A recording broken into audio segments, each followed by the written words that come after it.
श्री सत्यसाई लीलामृत श्रृंखला में आप सभी का सप्रेम स्वागत है। हम सब जानते हैं कि भगवान कृष्ण की माँ देवकी थी, लेकिन कृष्ण की पालक माँ यशोदा थी।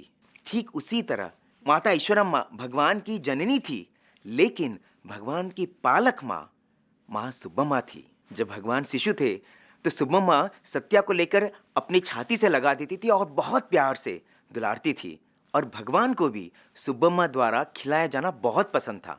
एक दिन सुब्बम्मा ने सत्या को अपने छत पे ले गई और उन्होंने बहुत प्यार से पकोड़े जैसे नमकीन बनाए थे और सत्या को खिलाने लगी। बहुत खुशी से सत्या भी खाने लगे और खाने के बाद सुब्बम्मा ने सत्या को कहा, सत्या अभी मुंह खोलो ताकि मैं थोड़ा तुम्हें पानी पिलाती हूँ। तो नन्हे सत्या ने अपना मुंह खोला।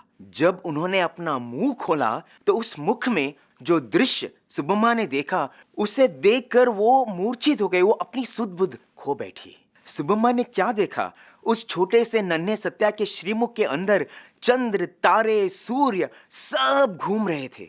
जैसे माँ यशोदा ने ब्रह्मांड का दर्शन नन्हे से कृष्ण के श्रीमुख में किया था, उसी प्रकार भगवान की पालक माँ सुब्बम्मा ने ब्रह्मांड का दर्शन नन्हे सत्या के श्रीमुख में किया था।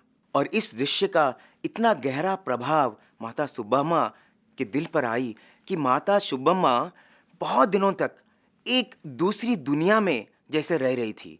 वो उस परमानंद में खो गई थी, और वापस जब वो आई इस दुनिया को, जब वो सामान्य हुई तो नन्हे सत्या के चरणों से लिपट गई और अपने आंसुओं से सत्या के चरण धोए। वास्तव में माता सुब्बम्मा उन शुरुआती भक्तों में से है जिन्होंने भगवान के बचपन में ही भगवान की दिव्यता को समझ ली थी, और यही कारण है कि उन्होंने बहुत ही प्यार से भगवान की देखभाल की और अपने अंतिम सांस तक अपने आंखों की तारे की तरह भगवान की सेवा की। और जब उनका लास्ट मोमेंट आ गया, जब उनका अंतिम समय आ गया, तो स्वामी स्वयं आए और उनके मुख में गंगा जल डाला और उन्हें अपने में समा लिया।